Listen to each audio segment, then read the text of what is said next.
So, hello everyone and welcome to another video. How is everyone doing? For today's video, we'll be discussing an interesting topic. Is League of Legends dying? I've seen a lot of videos lately talking about how League of Legends is a dying game and that no one is playing it anymore. So I decided to check the stats. And for the past 3 years, the player base has been somewhat consistent. Yes, it's slightly declining here and there and gaining players in other areas, but there hasn't been any significant change. Maybe if we had more detailed stats, we'd know for sure. But my main reason for making this video is to show you that League of Legends is still a fun game. And to demonstrate that, in this game, I'm playing with my old playstyle. What I'd call the original form of my esoteric approach to gaming, which involves smite with teleport or unsealed spellbook. The reason behind this is that whenever I play like everyone else, I end up either bored out of my mind or simply not enjoying the game, even when I'm winning. This isn't something new. It's been happening to me for a while. So I decided to do some research. I played a lot of champions, tried different roles, and eventually settled on jungle. I started with top lane and jungle because I found that they were the only two fun lanes for me in this game. The reason is that in top lane, you get to play a real game. An isolated one versus one where you can outsmart your opponent using your skills, theory, and efficient use of your team. Or simply you pick a broken champion and roll over everyone.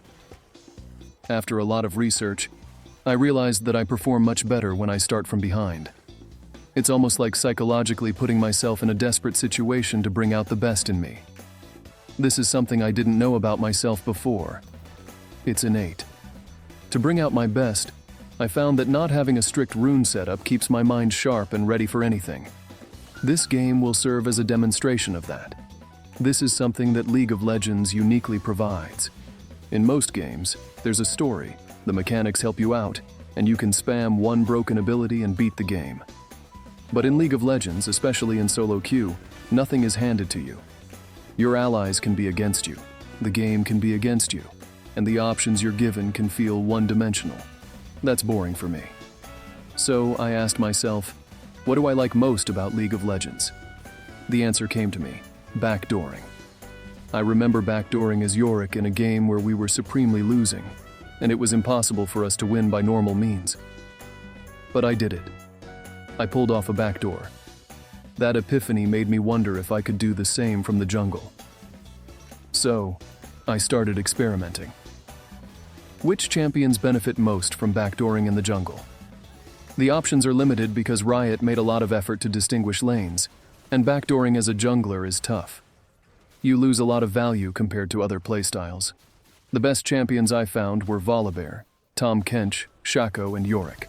Champions that deal strong structural damage and have some means of escape. But the downside is, if you're efficient at running away, you're not efficient at dueling. This balance should exist in the game. If you're good at running, you shouldn't be great at fighting. However, I love bears, and I specifically enjoyed Volibear before his rework, though not so much afterward, until I got used to his ultimate that deals damage to towers. That was a hint for me to try Volibear in the jungle with a teleport backdoor playstyle. This strategy revolves around playing passively early game and waiting for the perfect moment to backdoor. It works a lot of the time, but it can also lose you the game because Volibear is an early game aggressive champion. It's like using the right tools with the wrong mindset. Volibear should be played with summoner spells like Ghost and Flash. These tools make a huge difference in the early game, affecting your team's morale, your gold lead, and the game's overall direction. But here's where things get interesting. I've played so many games with Volibear that I've become incredibly familiar with this champion. In the end, I realized something profound. You don't need a rune on Volibear. If you've mastered Volibear, you don't need a rune. If you have a clear understanding of how much damage you deal in the early, mid, and late game, you'll see that runes are for the weak, and true Volibear players thrive on the champion itself alone. Until you hit a lose streak, and that vision will shift completely towards press the attack. Now, regarding this game, we faced a very tough composition, which was perfect to test our setup. By the way, this was the second game using Unsealed Spellbook. The previous game also had a strong performance with a completely different build. In this game, we had a Scion mid against Nasus, Kaylee against a Garen top, and we couldn't catch that guy. And the bot lane was your generic bot lane, Jinx and Vel'Koz versus Twitch and Zyra. We were pretty even for most of the game. I made some good ganks, Amumu also made some good plays, and the game remained balanced between the teams. But here's the twist. The reason I'm using Unsealed Spellbook stems from another point entirely. Usually, when you play as a jungler, there comes a point in the game where you transition into a solo laner. At that point, you might have to duel someone, and that's when a rune becomes crucial, especially in 1v1 fights. But with Unsealed Spellbook, you don't need a set rune. Instead, you have summoner spells, and only a few of them are useful in duels. You can pick from Ignite, Ghost, Flash, Exhaust, or Heal. If you're not ahead, you might lack damage, which creates a problem. You might think you should take a rune and teleport straight away, but that only works if the enemy team doesn't have too much CC.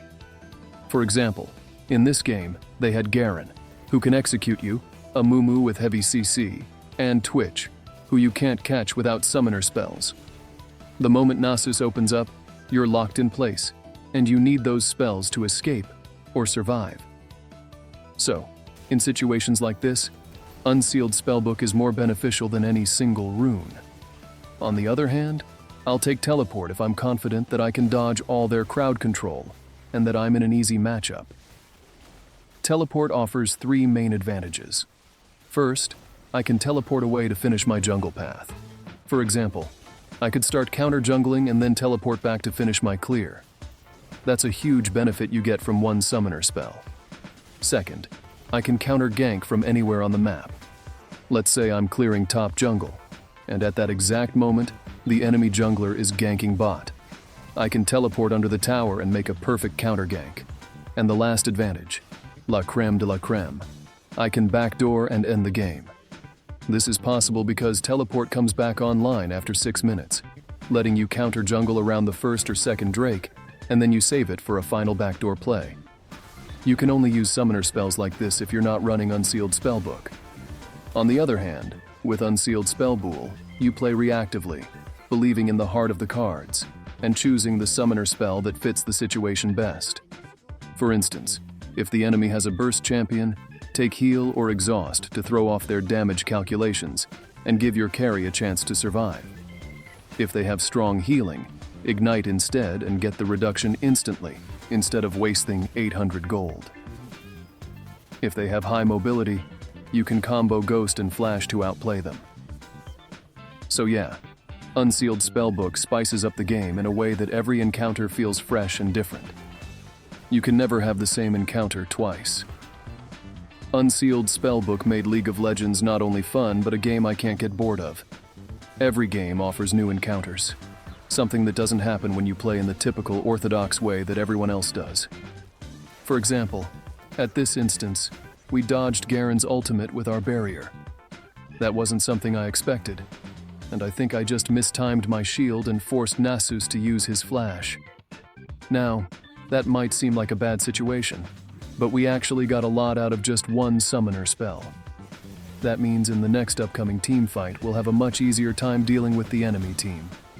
But still, League of Legends is a team game. Having Unsealed Spellbook doesn't mean you'll win every game you play. Sometimes you'll just have that Garen chasing you around and killing you when you don't have anything left to deal with him. I believe that if you give this kind of playstyle a chance, you'll enjoy the game in a much different way than usual. This doesn't mean that the old Volibear playstyle is bad, or that you can only do this with Volibear. You can do this with any champion you like, but you need to take some risks and be honest with yourself. Do you enjoy this kind of playstyle? And if you do, are you patient enough to learn it the correct way and get good results from it? But yeah, as you can see now, even when we're winning, you should always be aware that you're winning as a team. That's the main goal. You should win as a team and be as useful as possible to your team. In my case, I'm useful in this way. When I play in this manner, I can unlock a lot of gameplay potential and possibly carry the game. At this stage of the game, we've acquired a lot of pressure from Baron, and we're pushing just to be sure. The enemy team is chasing our Kayle around because she's the win condition. Luckily, our Jinx player is decent, but Sion was completely brain dead. He didn't listen to pings, so I talked to him. Hey man, you should be on the other side of the map so we can play properly. But he didn't listen. We have the winning strategy, yet Sion is just pushing bot lane next to us while we are doing Drake. It was a weird sight to see. Garen was saving his ultimate just for me and not for Sion, but still, once you know who you're playing with, you can use them to your advantage. This doesn't mean you'll treat them like your minions, but you can at least manipulate the situation to make them do what you need, or utilize them in a way that benefits the team. For example, I used Sion as my super minion to push the waves, then teleported and ended the game. And yes, we ended it with a backdoor via teleport, and that was a good sight to see. As always, this is the end of the video. Make sure to subscribe, leave a comment, and I hope you enjoy this playstyle. Until the next one, take care everyone, and peace.